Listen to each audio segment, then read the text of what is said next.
Hello, everybody. Hello to the world, and welcome to the Evenings with Filmmakers. We are opening. It's the first session, and we will talk with the authors from the European Young Talents Competition Program.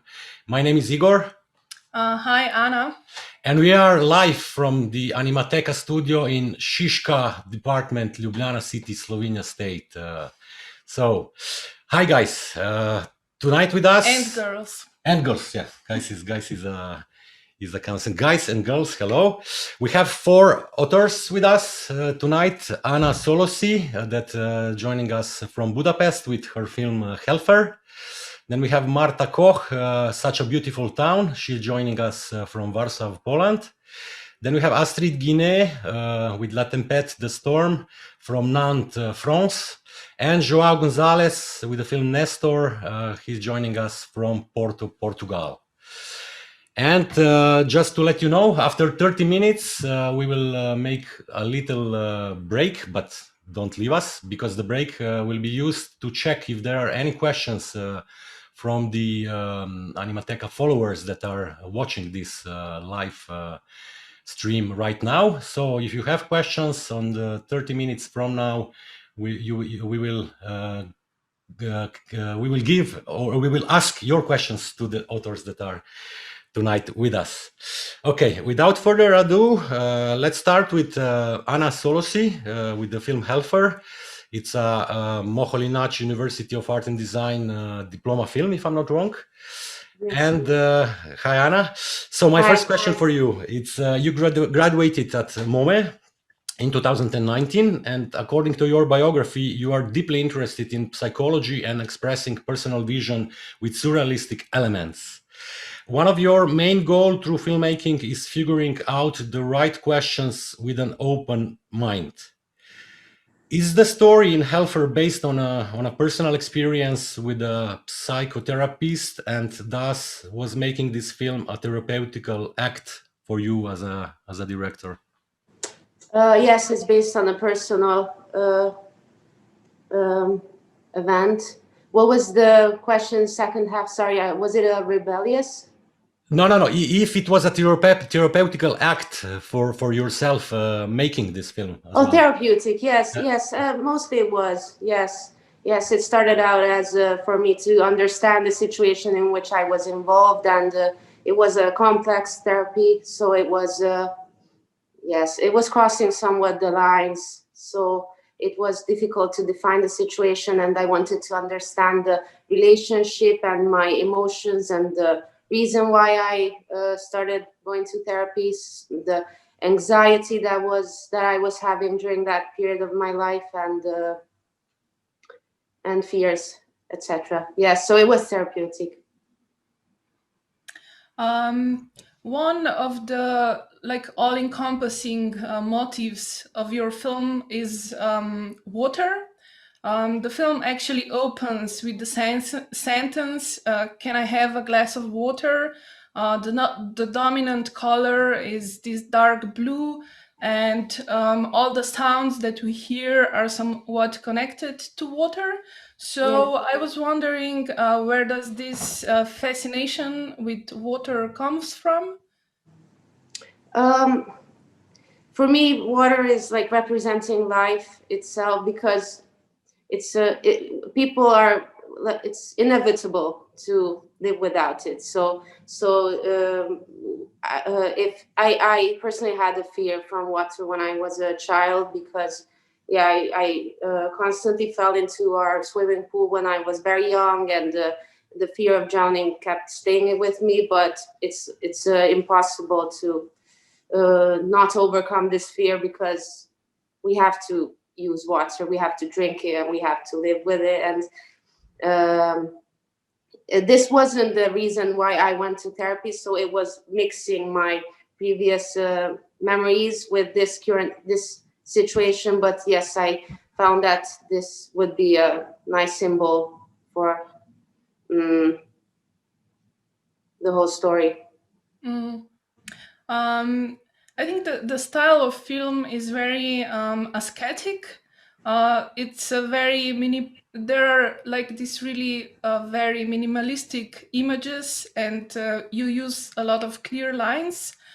So I was wondering if you could tell us a little more about the visual style of the film. Sure. So it's a rotoscope animated film, and I chose this style because I wanted it to be realistic. So it shows that it is based on real human emotions and real human situations. But also I wanted to reduce everything else that surrounded the two people. So I wanted to put all the focus on this situation, their relationship, and only those things that are necessary. So this is why I chose a minimalistic style, because I wanted to put all the focus on this relationship and their feelings and their emotions. And this is why I chose this style. Is it completely rotoscoped? I think that some parts maybe are not. Well, it is. It is. I used, yes, I used completely rotoscope. Which parts were you? No, I was thinking, there are many scenes like about swimming and water dropping and the fishes and Yeah. so I used the video references. So okay. I was making mixed media. Yeah. I think it's great because usually when you see a rotoscoped film, you are always, as a film critic or selector, it's rotoscoped. But in your case, I think the technique works completely with the topic that you are presenting. So, thank you very much. Thank you yeah. very much. My next question is: there is a lot of symbols in your film, like snails representing maybe also sexuality, or maybe like an animal that is slowly getting somewhere to understand what is going on. But then this water dropping, as Anna mentioned, and swimming with fishes, and the black hole, and I guess those are they can be dream sequences, maybe, if I'm not wrong. So are they?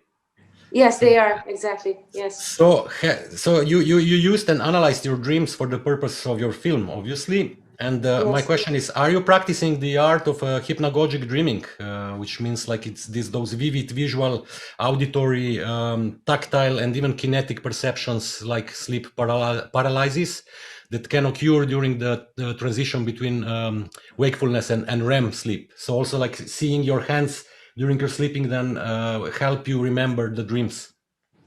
No, I actually I don't practice this. It's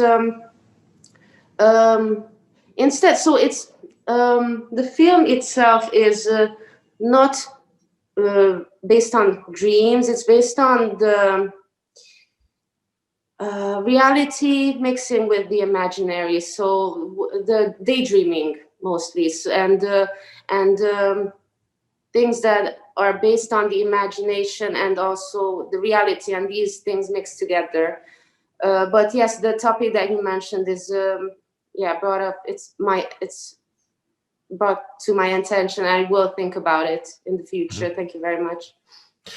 Okay, so last question from me. Can you explain the process of the creation of your film? Was it a classical script development, character design, storyboard, animatic production stage, or have you been working more intuitively? It was very experimental, but I was going in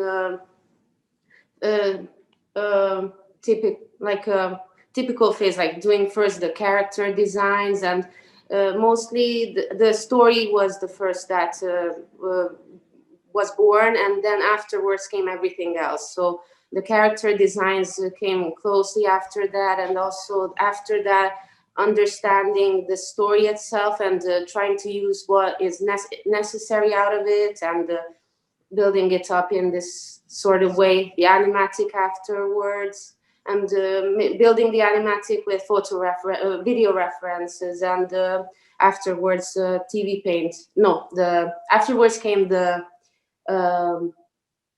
real life footage creation, and afterwards the rotoscope animation. So somewhat, yes, it was experimental, but also, yeah, I went with a system because I was working with a crew. So yes, it's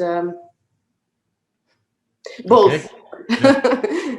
Very good, and very, very strong film. I wish everybody will go and check it out immediately after we finish this. Thank you very much. Thank you very Anna, much. do you have another question maybe for Anna? Maybe just about, we already talked that I really like the soundscape with the water, with all the different types of sounds of water, like dripping and shower and so on. So maybe you could tell us a bit more, how did you approach the sound design for the film? I didn't do the sound design myself. Csaba Kalotás was the sound design and the music composer. And yeah, it was a great work relationship, because what I put into the sound was, I just told him what kind of musics I listened to. So that wasn't my resort. That was Csaba Kalotás's work. Yes. Yeah, I agree with Igor. Your film is really great and amazing. So thank you for sending Thank you it very to much. Animateka. And let's see at the end with everybody. We move now to Marta, but with everybody, the last question would be from us: what is your planned future, and are you out of the school? So because it's interesting always to hear for graduated students what if they will continue professionally in the field of animation film production. So we will come back to you at the end. So next one is Marta Koch with such a beautiful town, takie piękne miasto. Yes, hello. Polish National Film School in Łódź, like a great school with big tradition, with many great films. Anna, we had big problems selecting school from Łódź because they are really all at a certain level. So Marta, my first question for you would be, how much are you thinking about sound design in the process of pre-production? And can you tell us about your collaboration with the musician? Because I think sound in your film is very important. Yes. The sound is, I work with a musician for the first time, I guess, this time. And Teoniki Różynek, she's one of my closest friends, actually. And I always loved her music. I always thought that it's very cinematic, that it suits animation very well. I was writing the script while listening to her music tracks, because I found them very inspirational. So my script became a movie while listening to her music, and we knew from the very beginning that I will want to use it later on. This part with a text line like this. On the red background is a part of her music track, one of them, and I wanted to use it from the very beginning. So she said yes, but I always think about sound very, very, very much. I think it's equally as important as the image, maybe even. Right, I agree with you completely. And some of the student films usually they can have a problem because they don't think about sound design so much. It's as important as the image. Yes. Yes. As we just talked, this eerie sound that we hear in your film, the empty streets we see, red sky, barking dogs. These all elements kind of remind us of a horror movie. The atmosphere is like really dark. The city feels dangerous and unsafe. And I was just wondering if that were like some real feelings that you had about a specific town, or was it like everything just made up? It's not made up at all. This is the real, maybe the streets are real. I was drawing them from the photos and from the videos, and these are the streets of my hometown. Because the movie was created in the year that I was moving out of there, and the movie is actually about the events pre my move out. Actually, this was a very hard year in my life, and the horror of the movie and the look of the streets. I think it's not actually about the city itself, because I like the city. It's fine, I guess. But it's about how I felt in that city in that moment. But it's a real one. It's my hometown. I'm not living there anymore. And in a way, this horror atmosphere seems very appropriate for like even more horrible theme that you're addressing in your movie, which is sexual assault. And Yes.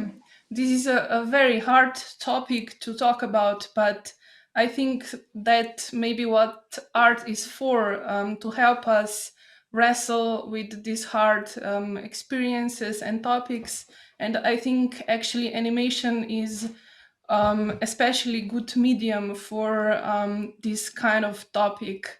So I was wondering, do you have any thoughts on that? I completely agree. I always thought of making animation as a form of self-therapy, and I use it like that.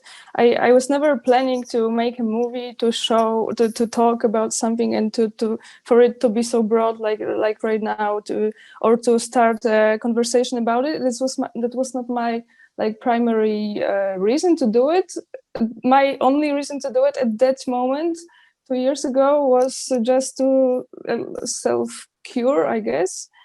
And what I wanted to say, yes, I feel like animation is a very good medium to do so, because you kind of don't have to talk about it. You don't have to explain yourself. You can just draw what you feel and how you feel, and you don't even have to worry about, I don't know, writing dialogues. It's all very visual, and I feel like that there's you don't have to like talk about it if you don't want to. So it was like that for me. It doesn't talk directly, but from you can really sense it in the images. Yeah, you are releasing something from yourself by creating an image, I guess, and it helps me. It helped me personally, and that was all that matters at that time. Yeah. I think that, as it was said many times, like the strongest stories that are coming from inside the author, from the at least the world that he or she knows very well about. So then Yes. the viewer feels it. But okay, Marta, I have another question. As a visual reference in your film, you are using the painting of Aleksandra Waliszewska, a very important young Polish painter, defined as neo-Gothic in her style. Can you tell us more about this reference? Yes, she is still, but was very close to my heart, her at the moment. I am a big fan of her art. I find what I like about it is how she approaches the topic of feminism, femininity, also like a threat to femininity, because she paints very often women surrounded by monsters, surrounded by wild animals. It's horror. It's like horroric. It's kind of scary. Maybe I love the colors, so it felt very familiar, and I felt like I wanted to go somewhere in that direction.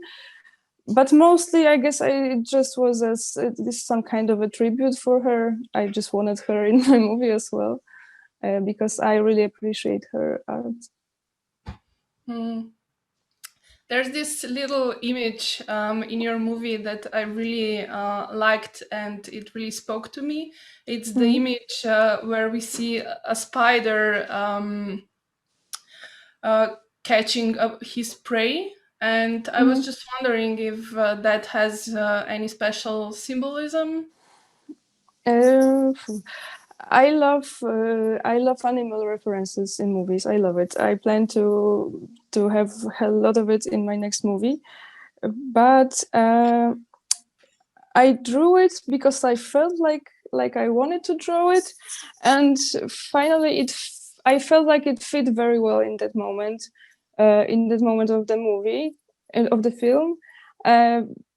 It's like we have a short few seconds of silence between after the event, and we are kind of flying away, like going somewhere else, like to Animal Kingdom, and it happens to be very similar to ours, like the spider catching a helpless fly.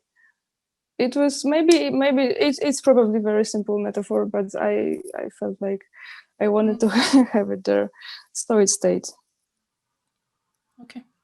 My last question, Marta, it's similar to the one that I asked Anna as well before. It seems you prefer the use of experimental cinema in terms of narrative. Is your way of working also intuitive, or do you have a perfect storyboard and animatic that you rely on? I didn't have an animatic. My school teachers really don't like me for that. I never have it. I didn't have a detailed storyboard either. I had like some kind of storyboard, but to be honest, it was more for them, for my teachers, than for myself, because I like to have a simple plan in my head and on paper, but it's mostly written. But the plan also didn't work out. I cut out like 4 minutes of the movie. Finally, it was very long before. I guess I have to say I work mainly intuitively with some help of a plan. That's good to hear that you managed to struggle with your professors and you find your own way and you just made the animatic because they wanted it. But yeah, I'm saying that's also it's kind of you see when the film is made completely without any constraints and it's a free flow of the hand. Actually, you are drawing as well. That's also an important thing. Yes. Drawing with a pencil, or that's so that's yeah. I'm not on computer, with a pencil, with many other things, but by hand. Great. This is so we are always surprised with Anna when we are watching the films sent in, like student films, and they're all fresh. Many of them they go back to analog. Okay, 2D and 3D they are prevailing, but there is still hope for the arts, I would say, with your students. Okay, thank you very much, Marta. We move. We are at the 30th. That's minute maybe, Matthias. So we do have some audience with us. How many people is following us in this moment? Few. Okay, so no question from the audience for the moment. We will see that there are 25 following. That's not bad for us. Usually in the Cinematheque, when we had our own normal edition, there were a little bit more, and it was made immediately after the screening of the films, which was great. Okay, so let's keep to the audience following us. If you have questions, just prepare it, and then at the 55th minute, Matthias, you will tell us that is the time for the audience. Okay, so we go to Astrid Guinet with the film The Storm. Made with a crayon, chalk pencil, drawing on paper, and 2D computer. So we are already getting a level up. And my question, the first question is from Anna. Okay. Hi. I think that your film does a really great job in portraying this young girl struggling to make obviously a very important decision in her life. I don't know, maybe does she want to stay at home or be like her mother, Or does she want to be free like those women we see dancing in the forest? For me, this film was about freedom of making your own choices and the courage to do so. So, what would you say were some themes that you wanted to explore in your film? It's right. I really wanted to describe a woman who was struggling with education and a kind of life who seems very perfect and very boring, in fact, for her. And also, the main theme was depression at first, because I wanted to show how difficult it is for friend or family to talk to a depressed person, and she's struggling with herself mostly, and I really wanted to show this difficulty of being free, make your own decisions. So it was the main theme, so to go out of the classical life with a house and husband and all the pretty things she was in. She was, yes. Sorry. It was the main thing, to be free, and the difficulty to be free. Okay, maybe I have a concrete question. We see the mother, and for me, like, I'm asking myself, what's the role of the mother, and where is she coming from? Because I think that she's talking with an African French accent, if I'm not wrong. It's a Romanian accent, in fact. But Romanian. yes. Okay. Why that? Yeah, but it's not very obvious. But in fact, she's just a kind of voice in her head, because she talked so often with her daughter, and she told her everything she has to do all the time, that now she's inside her head and she cannot live without this voice inside her head. But where she comes from, it's not really important for me. It wasn't very important. It was just this kind of obsessional voice that was important. Okay. I think your film has a very effective atmosphere, like this tension between inside and outside, the heavy rain that is falling all the time. And I think the big part of that atmosphere are also these mostly dark visuals. We only see like a few light tones. There's a brief happy time when maybe mother was in love. So maybe could you tell us a little bit more about your visual style for this film? I really wanted to show the lights, and mostly the lights of in the film, and I wanted to have two different atmosphere inside the house, when she was in the kitchen, where everything is very detailed and very clean, and I wanted to contrast with the outside world, where everything is a bit dark and with less details, because everything is unsafe. Not unsafe, but everything can happen outside. It's not controlled anymore. So it was chalk and pencils, and that's why I created two different atmospheres. And also the room where she sleeps is very dark, and there is nothing to see, nothing to do inside. It's just an environment that reminds her that she's struggling with herself. Okay, Astrid, now I hope that for everybody, I mean, listening, they will not say, wow, we don't want to watch this program because it's too many depressive film or film dealing with difficult topics. But yes, again, we are saying animation is the right medium to deal with the most difficult topics, to make some psychotherapy while making it. And somehow I don't know if this was intentional with Anna. We were making the programs if we put topics together, but I don't think so. We mainly try to make to work with the dramaturgy of the films in order to screen them. But for me, okay, Astrid, you are studying at ENSAT. It's a very important school, École Nationale Supérieure des Arts Décoratifs in Paris, and I have the impression that they make you draw a lot there.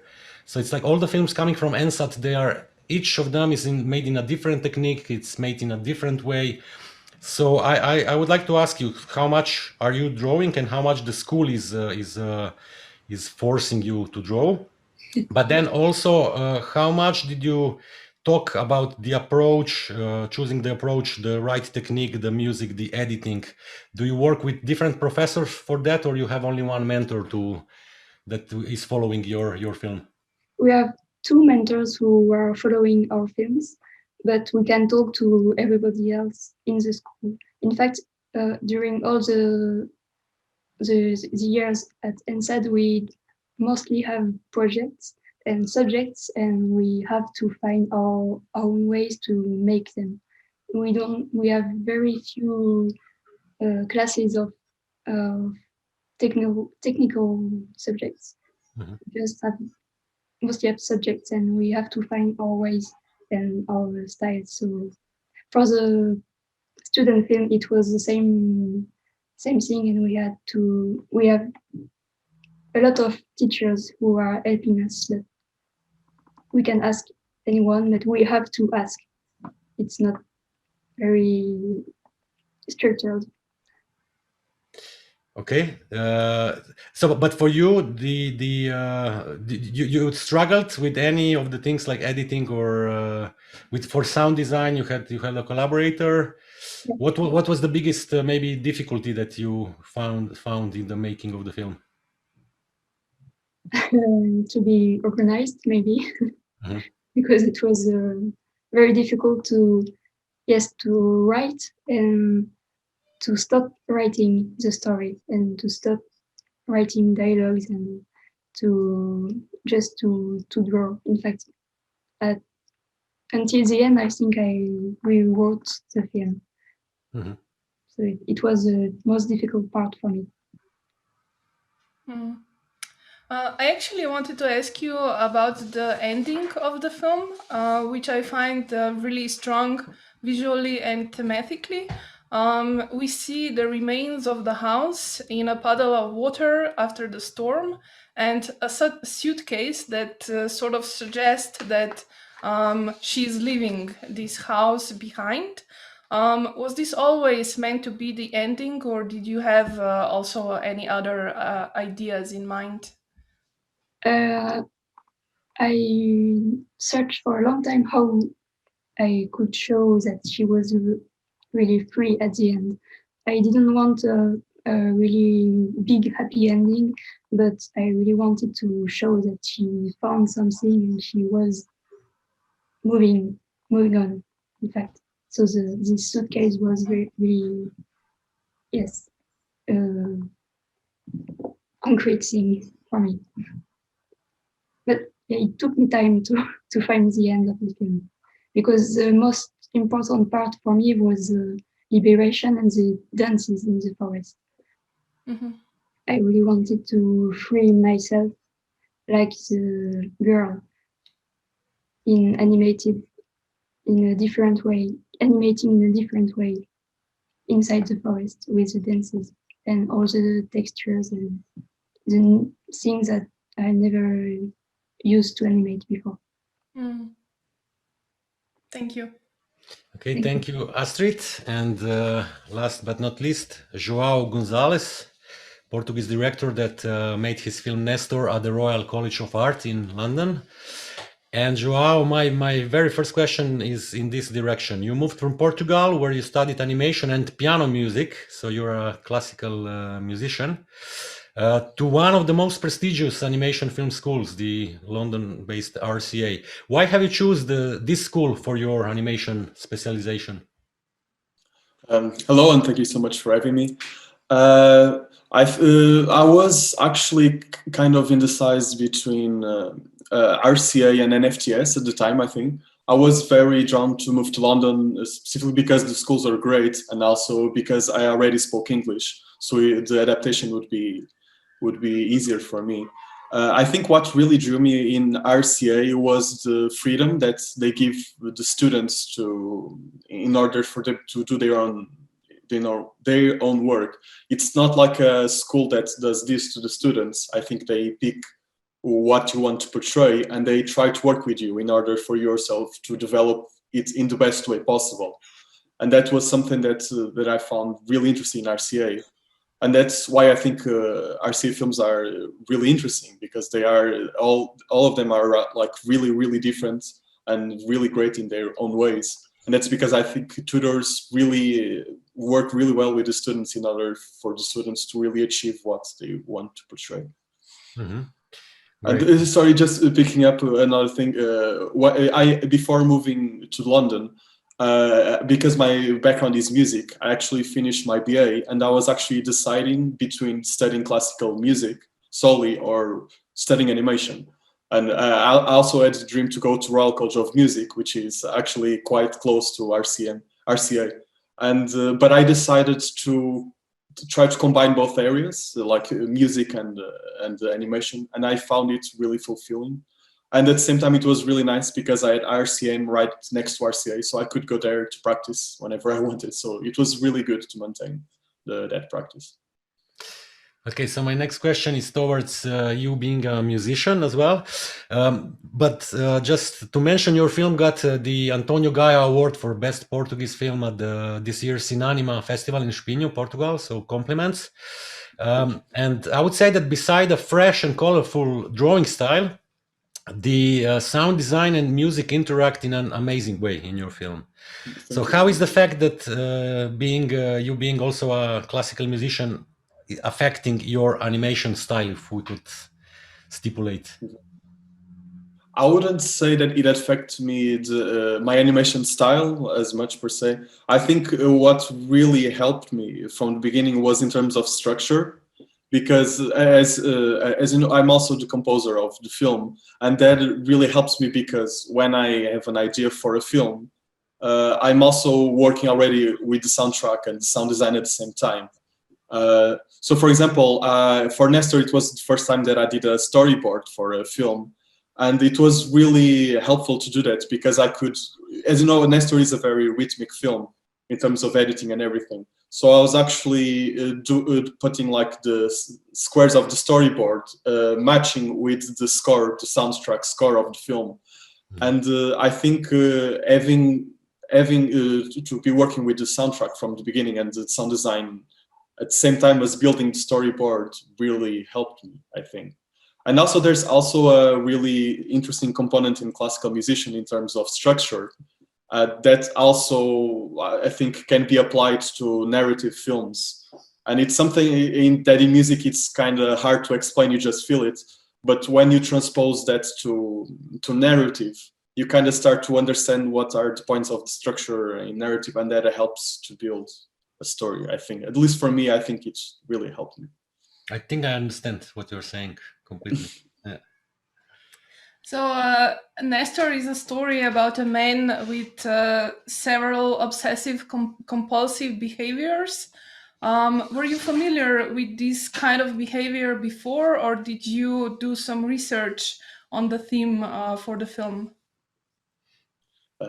So Nestor is actually a kind of personal film in the sense that it's deeply inspired by characteristics in my personality that are related with the topic of the film. I did 2 short films until now, and it's funny because both of my films were born normally from visuals that I had, from a scenario that I had either in a film or while you're about to sleep and you enter that really weird feeling, like a really weird scenario, and then you start to think about it and it fades away. But I try to always take notes of those scenarios, and I'm then very interested in trying to recreate that scenario in a short film. So normally the visual and the scenario comes before I actually have an idea for the concept of the film. And it's funny because my first one, which was called Voyager, which was about agoraphobia, which was something that is also very connected to me, especially when I was way younger. And this one was about OCD, and they are both like personal traits of me that helped me to make a film, because I didn't have to do much research, because I was just explaining how I felt it, but in an indirect way, in a surreal and absurd scenario, which is something that animation allows, and that I'm really interested in working and developing in animation. With connection to that OCD, I really like the fact that also form of the film kind of follows these obsessive compulsive patterns. Like we have a lot of repetition of the same images or scenes. We have very specific changes of rhythm. It's all really clever, and I was wondering at what point did this idea to also put these themes so thoroughly into the form occur to you? How it occurred to me. So normally what I do, for at least what I did for both my last films and now the film that I'm making now, which will be my great film, is I normally try to use like a weird visual that I had that stuck in my head. And then what I do is I normally try to daydream inside the scenario. Like I try to imagine myself inside, in this case, it would be that weird style boat. And I try to imagine myself going upstairs, downstairs. And then naturally, some thoughts start to come in my head, like what problems would have a person who would live there? How would he survive? What kind of metaphor can this be used, like for the real world? And then I come up with like 3 or 4 possible narratives with different characters, and then I normally decide from the one that in my head makes more sense. So that's what happened in this case. And as I said from the beginning, it wasn't necessarily a film about OCD, but it became something that is actually quite personal to me, and it was very interesting to develop because of it. I have a short one also connected with your character and the surrounding you put him. So I'm not sure if it's funny or a bit evil from you to put a man with OCD on a ship where everything it's always moving. So it's like then it's like, why you choose to portray your character alone on this strange shaped boat in the middle of the ocean alone? So yeah, so Nestor, ironically and unfortunately, lives in his own worst nightmare, which is the sad boat that keeps oscillating and moving all these objects. And it's in some way, it's kind of a metaphor, because I'm a bit better. I'm actually a bit better in terms of OCD after completing the film. So it was actually a bit of therapeutical in the way you were talking about that before. But, I lost myself. No, it's like why yeah. So it's kind of a metaphor, because some days I would feel like this is technically so easy to stop doing. You just stop doing it, but you can't, because you're stuck. Like you're a prisoner in some way of that condition. So I mean, he's alone. He's in a boat. He's a prisoner through the rhythm and in his own condition. So yeah, that's kind of a visual metaphor for how he's stuck in that condition. But yeah, I agree with you. It's a kind of a macabre and evil setting to put a character in a condition like this. Yeah, but actually at the end of the story, there's like this big storm, and just everything in his life gets to be completely shaken, and he actually can't control anything anymore. And that actually seems like it makes him better. At least that's what we can conclude after we hear that he can actually finally pee normally. Yeah, exactly. That's actually what happened in my case. It's like I don't have as severe OCD as he has. I have like some periods when it's slightly worse. And what sometimes I do is like I just deliberately, I'm completely fed up with it, and I just try to deorganize everything or the other weird rituals that I do. And what happens sometimes is that I for some brief period of time, I'm actually able to not think about that when I actually, but eventually it comes back. But as it happened with Nestor, at least at that point, it was like therapy shock. He was able to do his own thing and control a bit.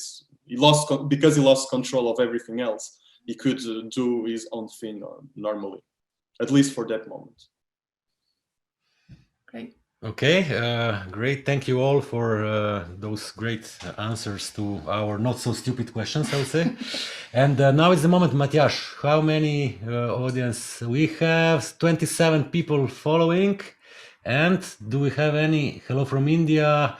Hello from Thomas Volda. Who is there? Johanna Miho. Hello.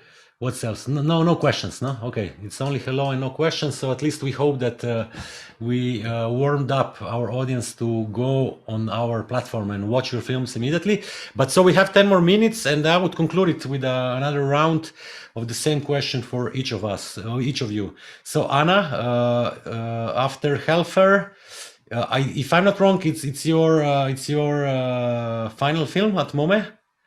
Yes, I graduated last year with that diploma film. So I guess you will be one more great Hungarian female director that will join the team as Reka Bucci or Luca Todt or Nadia Andrashev, and a lot of them that after finishing the school they try to get financial support to make their professional films, but they don't get it because like in the boards in Hungary it seems like only old white people are deciding about who is getting the money, right? Sorry, I didn't know how to react to this Yeah. immediately. What are your plans? Honestly, I wasn't in this type of situation yet because to me this was my first film. First, so I honestly can't. I don't know the answer to this. I hear things, but I wasn't in a situation where I was searching for financial support for my film yet, because at MOMAD there was this possibility with the National Film Institute to make this film, and yes, this was so far that my personal situation with financial support. So I really don't know. But are you planning to stay in the field of animation film or? Yes, definitely. Yes. This year was obviously tough for everyone, so I do have a film in my mind, but so far this year I was working in other people's films and commercials, so I'm a bit postponing my personal work. But so, I think if you have the story inside you, it's just growing and it will erupt when you will be finally, you will get the chance to start working. Okay, thank you. Yes, thank you. Yeah. Marta, for you, the same question. It's such a beautiful town. It's not your diploma film yet. No, it's not. I had a two-year break right now, and I'm back to school, to online school this year. And this will be my graduation film, so it will be January 2021, hopefully. And yes, Marish Wilshinsky will be my artistic supervisor. Great. So I think I'm very happy for it. Yeah.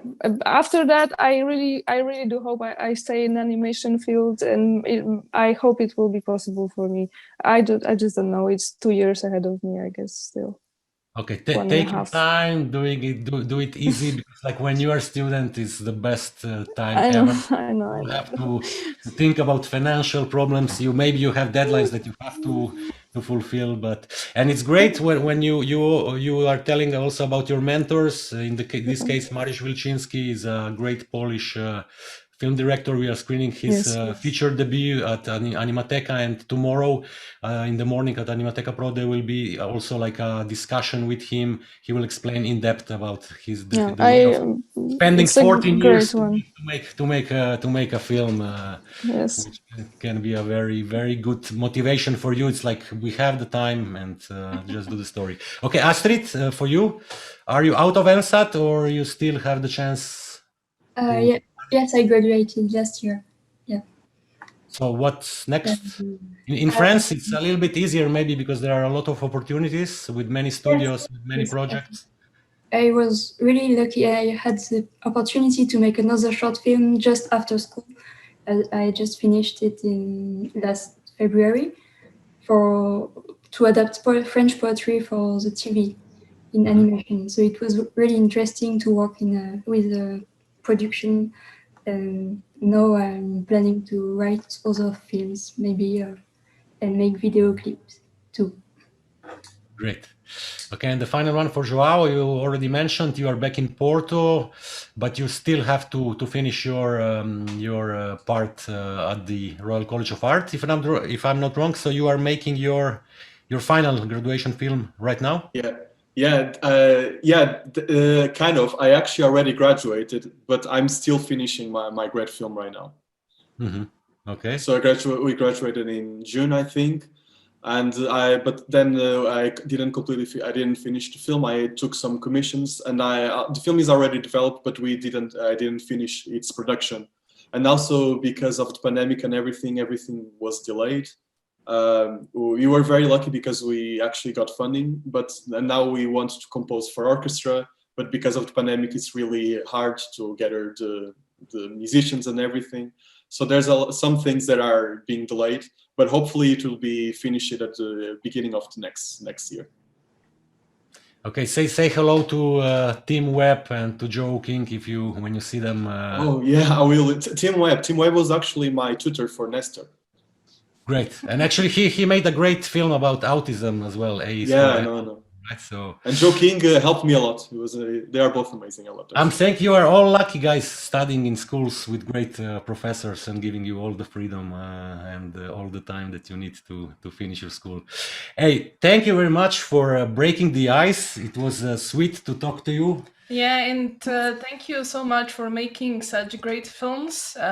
Igor and I always have like this really wonderful summer watching all the films that come to Animateka, and it's really one of the best jobs to be a part of this student program. So keep up the good work.